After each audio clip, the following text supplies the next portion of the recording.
কৃষ্ণ কৃষ্ণ হরি হরি, ধর্ষিতার মৃত্যু হলে 10 লক্ষ টাকা আমি ধার্য করি। আমি কি পাই? রয়্যালটি পাই। আমি লিখে রয়্যালটি পাই, আমি পেন্টিং করে রয়্যালটি পাই। আমি প্রত্যেকটা ক্লাবকে 85,000 টাকা করে দুর্গা পূজার জন্য দিই। আমাকে দেখছেন, আমি নিজে একজন জীবন্ত লাশ। পেট দেখছেন, পেটে অপারেশন, পা দুটো থেতলে দিয়েছে আমার, তবু আমি আছি আপনাদের সাথে। অনশন করেছি 26 দিন, খাইনি, জল খাই। বসুন তো, আর্জি করার ব্যাপারে আমি কি জানি? কিচ্ছু জানি না। আমি যখনই জেনেছি সন্দীপ ঘোষকে আমি আরজি কর থেকে অন্য মেডিকেল কলেজে সরিয়ে দিইনি, সসম্মানে সরিয়ে দিয়েছি। আমি সসম্মানে সরিয়ে দিয়েছি। আপনাদের পাশে আমি আছি।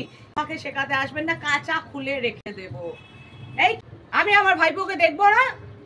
আপনারা বাচ্চাকে দেখেন না?